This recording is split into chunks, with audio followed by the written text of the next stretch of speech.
During that recording, the entire time I'm planning, like, I'm gonna ask this woman to marry me after this. So I was a little butthurt I didn't get to hand her one of the bracelets I made for her. Maybe I've seen you rock the stage in Arrowhead. You might have to come see me rock a stage in Arrowhead and see which one's a little more lit. What I saw on that tour last year was pretty remarkable. I wish I could go support Taylor at the Grammys and watch her win every single award that she's nominated for. Well, shout out to Tay, and the unbelievable Eras tour has finally come to an end. So many unbelievable memories on this tour, but my favorite one is seeing you in concert for the first time. Travis Kelce cannot stop talking about Taylor Swift. And honestly, why would he want to? From press conferences to podcasts to magazine interviews. The man has spent years finding new ways to brag about his wife in public. And once you line up every single moment side by side, it paints one of the sweetest, most consistent pictures of admiration in modern celebrity history. This is every time Travis Kelce could not help himself and gushed about the woman he loves. It all traces back to the very beginning, to the moment that started everything. Travis attended one of Taylor's Eras tour shows at Arrowhead Stadium in the summer of 2023, hoping to hand her a friendship bracelet with his phone number on it. The same tradition thousands of fans were doing at every stop of that tour. He never got the chance to give it to her. And instead of quietly moving on, Travis went on his own podcast and told the entire world about it, admitting he was, in his words, a little butthurt that he did not get to hand her one of the bracelets he made. It was such a small human confession, a grown professional athlete openly admitting he had a crush and got shut out.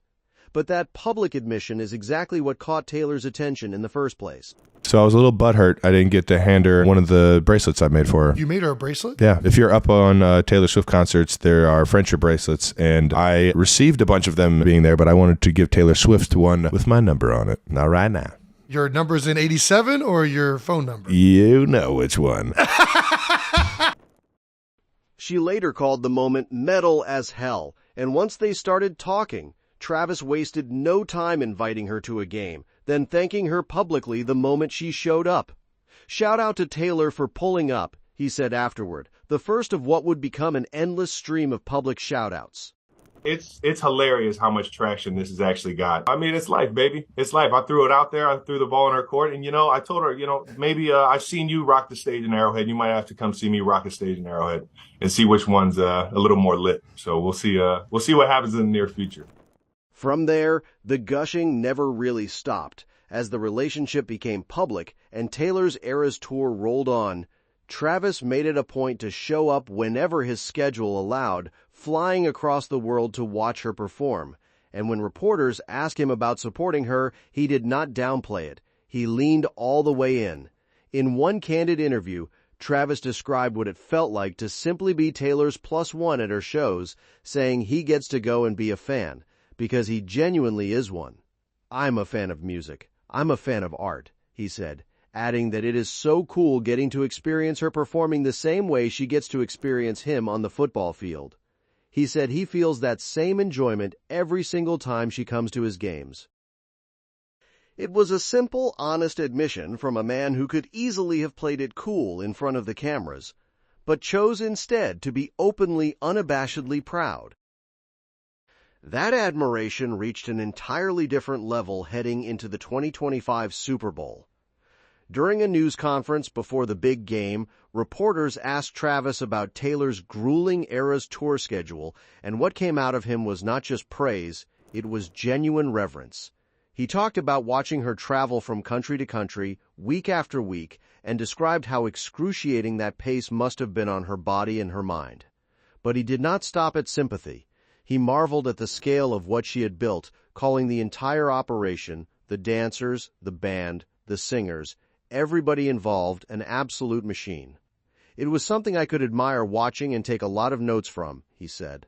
What I saw on that tour last year was pretty remarkable. I mean, to see the week in, week out, traveling from one country to the next, and how excruciating it is on her body and on her mind. And it's not just her; it was her entire tour. It was the dancers, it was the band, the singers, it was everybody involved, and it was an absolute machine. And it was something I could admire watching and take a lot of notes from. Think about that phrasing for a second. a three-time Super Bowl champion, a future Hall of Famer at his own craft, looked at his girlfriend's world tour and said he was taking notes from her work ethic. That is not just support. That is genuine respect between two people who both understand what it takes to be the best at what they do. And that respect showed up in smaller, quieter ways, too. The kind of moment that never makes a highlight reel but says just as much. Before the Grammys one year, Travis told reporters on a football show that he wished he could be there to watch her win every single award she was nominated for. A small, wistful admission from a man stuck preparing for his own biggest game of the season while his girlfriend prepared for hers. I wish I could go support Taylor at the Grammys and watch her win every single award that she's nominated for. It was never about grand declarations. It was about a steady, ongoing habit of publicly rooting for her, whether the stage was the Grammys, a stadium, or a simple sideline interview.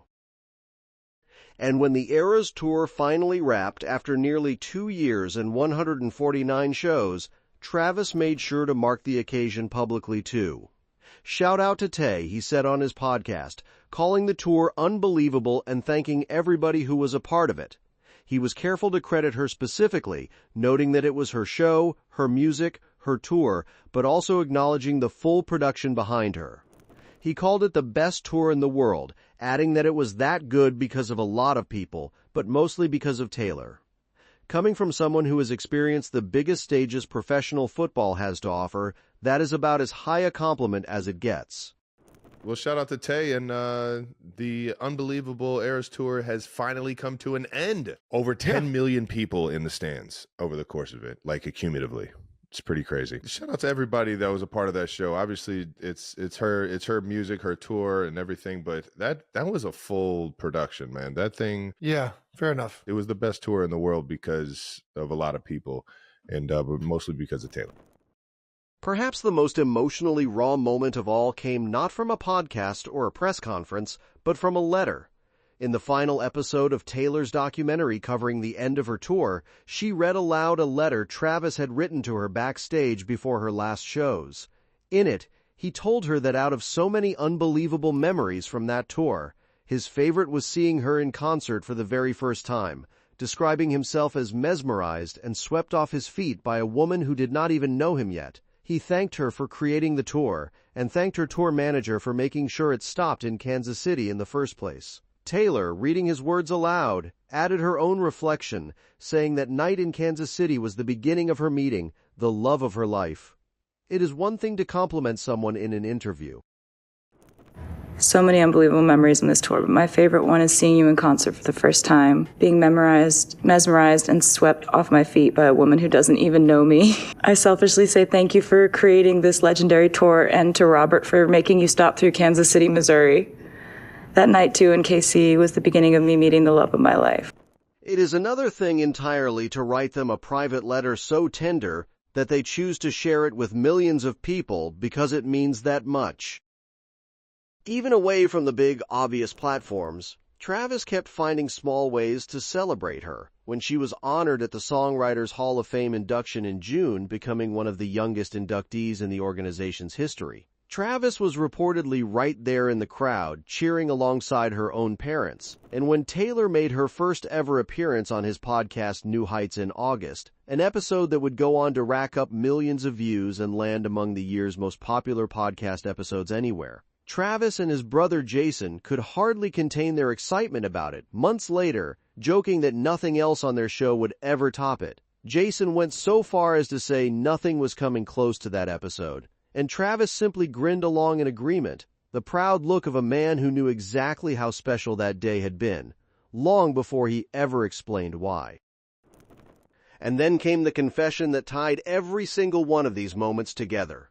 On a July episode of New Heights recorded before the wedding but released just days after it, Travis admitted that during that very August recording session, the one where Taylor sat right across from him revealing her new album to the world, he was already planning the exact moment he was going to ask her to marry him.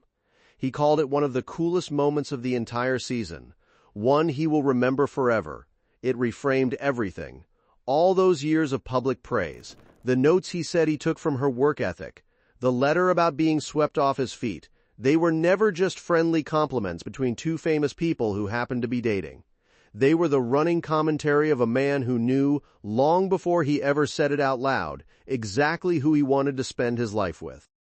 During that recording, the entire time I'm planning, like, I'm going to ask this woman to marry me after this. Yeah. Obviously, the beginning of it with Taylor is one I'll remember forever. So There was also a simple, understated moment that fans still point back to as one of the sweetest of all. In July of 2025, Travis shared a set of photos from his football offseason on Instagram, and tucked among them was something fans immediately clocked as significant. It marked the very first time he had ever shared a public post featuring Taylor. No dramatic caption, no grand announcement, just a quiet decision to finally let his own page reflect what everyone already knew. After years of being the one gushing in interviews and on podcasts, that single Instagram post felt like Travis simply admitting, in the most casual way possible, that this was not a fling. This was his life now, and he wanted his own page to show it. So here's the bottom line.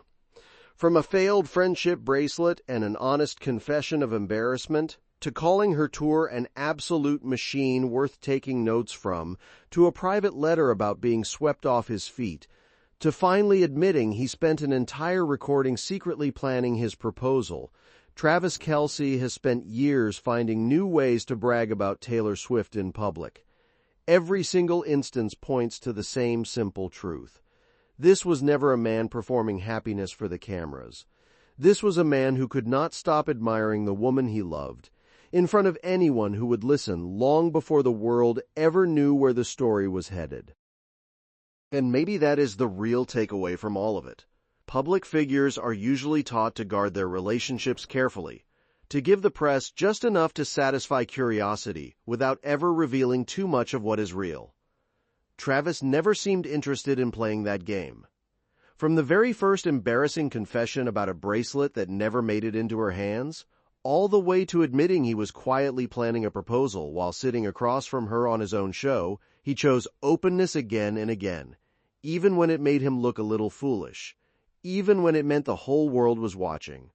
That more than any single quote might be the most telling thing of all about how a Chiefs tight end ended up winning over the biggest pop star alive.